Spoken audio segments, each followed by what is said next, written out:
কখনো ভেবে দেখেছেন একটা ছোট বিধানসভা কেন্দ্র কিভাবে একটা গোটা রাজ্যের রাজনীতির বড় ছবিটা আমাদের সামনে তুলে ধরতে পারে? আজ আমরা চোপড়ার গভীরে গিয়ে ঠিক সেটাই বোঝার চেষ্টা করব। এটা শুধু একটা আসনের গল্প নয়, বরং পশ্চিমবঙ্গের মাটিতে যে এক বিরাট রাজনৈতিক পরিবর্তন ঘটে চলেছে তার আসল কারণগুলো আমরা খুঁজে বের করব। চলুন দেখে নিই আমাদের এই বিশ্লেষণের পথটা ঠিক কেমন হবে।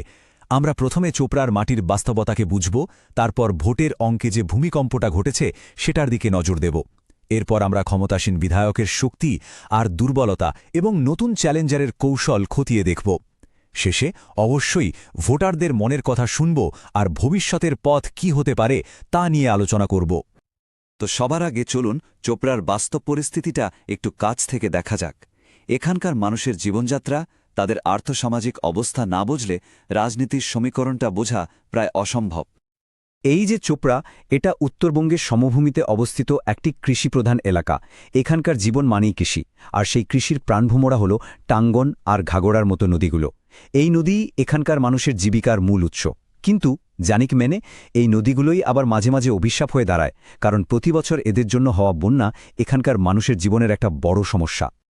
এখানকার সামাজিক বুননটা যদি দেখেন, বেশ ইন্টারেস্টিং।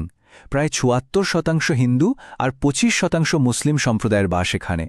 জনসংখ্যার একটা বড় অংশ, প্রায় ২৯% তফসিলি জাতিভুক্ত এবং ১৫% তফসিলি উপজাতিভুক্ত।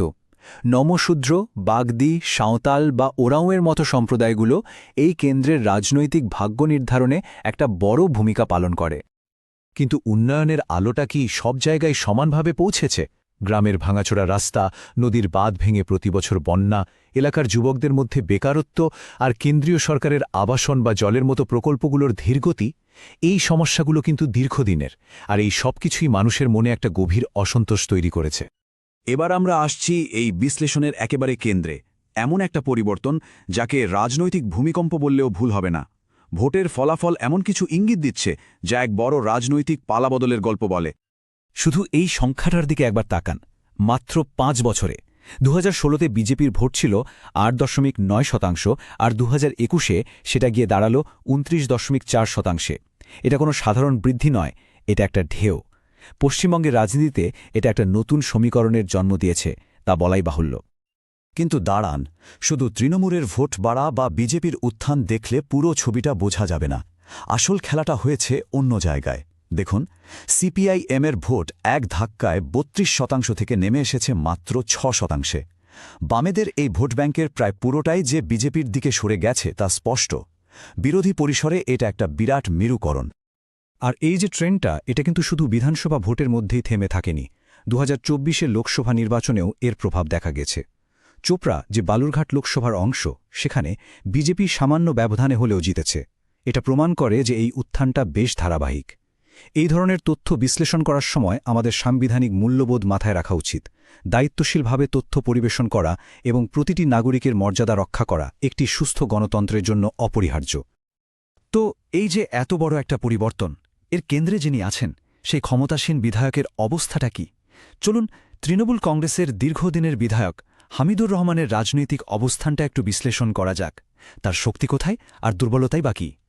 দেখুন, হামিদুর রহমানের সবচেয়ে বড় জোর হল তার দীর্ঘদিনের অভিজ্ঞতা। ২০০১ সাল থেকে তিনি বিধায়ক। মুসলিম এবং তফসিলি জাতি সম্প্রদায়ের মধ্যে তার একটা ব্যক্তিগত নেটওয়ার্ক আছে। কিন্তু মুদ্রার তো অপর পিছু থাকে, তাই না?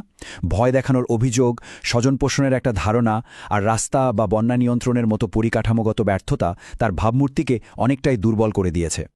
এবার চলুন প্রতিপক্ষের কৌশলটা একটু তলিয়ে দেখি। বিজেপি ঠিক কি এমন করল যে এতটা জমি তৈরি করতে পারল? তারা কিভাবে একটা নতুন সিস্টেম তৈরি করছে? বিজেপির এই উত্থানের পেছনে কয়েকটা খুব নির্দিষ্ট কারণ আছে। প্রথমত, বিপুল নির্বাচনী তহবিল। দ্বিতীয়ত, প্রযুক্তির সাহায্যে তৈরি করা এক শক্তিশালী ক্যাডার বাহিনী। তৃতীয়ত, জাতীয় স্তরের ব্র্যান্ড এবং নেতৃত্ব। আর চতুর্থ, কেন্দ্রীয় সরকারের প্রকল্পগুলোকে সরাসরি মানুষের কাছে পৌঁছে দেওয়ার প্রতিশ্রুতি। এই ৪টে স্তম্ভই তাদের একটা শক্তিশালী প্রতিপক্ষ করে তুলেছে। এই কথাটা খুব গুরুত্বপূর্ণ। তাদের কৌশলটা হল একটা মিশ্রণ। একদিকে যেমন জাতীয়তাবাদী বার্তা আছে, তেমনি স্থানীয় সমস্যা যেমন দুর্নীতি বা উন্নয়নের অভাব, সেগুলোকেও তারা খুব দক্ষতার সঙ্গে জুড়ে দিচ্ছে। এর সাথে যোগ হয়েছে ত্রিপুরা আর আসামের মতো রাজ্য থেকে শেখা নিখুঁত বুথ ম্যানেজমেন্টের কৌশল। রাজনীতি তো অনেক হলো, কিন্তু সাধারণ মানুষ কি ভাবছে তাদের আসল সমস্যাগুলো কি? কারণ দিনের শেষে গণতান্ত্রিক ব্যবস্থায় শেষ কথা তো ভোটাররাই বলেন। চলুন এবার সরাসরি তাদের মনের কথা শোনা যাক। মানুষের অভিযোগের তালিকাটা কিন্তু বেশ লম্বা। সবার আগে আসছে বন্যাত্রাণে দুর্নীতি, তারপর রেশনের খারাপ মানের চাল, ৩৪ নম্বর জাতীয় সড়কের বেহাল দশা আর গ্রামের দিকে ঘণ্টার পর ঘণ্টা বিদ্যুৎ না থাকা। এই রোজকার সমস্যাগুলোই রাজনৈতিক অসন্তোষের আগুনে ঘি ঢালছে। আর এই অসন্তোষের মধ্যেই জন্ম নিচ্ছে একটা নতুন ভোটার গোষ্ঠী, যাকে আমরা বলছি স্লিপার ব্লক। এরা কারা? এরা হলো সেই হতাশ তরুণ তরুণীরা বা তফসিলি এলাকার সেই পুরনো বাম সমর্থকরা, যারা এখন নীরবে একটা নতুন রাজনৈতিক আশ্রয় খুঁজছেন। এরাই কিন্তু ভোটের খেলার আসল নির্ণায়ক শক্তি হয়ে উঠতে পারে। সমস্যা তো অনেক চিহ্নিত হল, কিন্তু সমাধান কোথায়?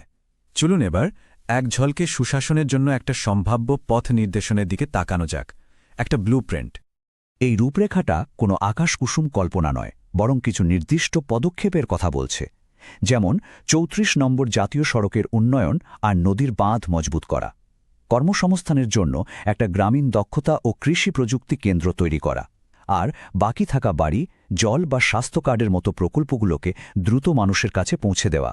এই ধরনের পরিকল্পনা বাস্তবায়নের সময় ভারতের ডিপিডিপি আইন অনুযায়ী নাগরিকদের ব্যক্তিগত তথ্যের সুরক্ষা এবং সম্মতি নিশ্চিত করা অত্যন্ত জরুরি।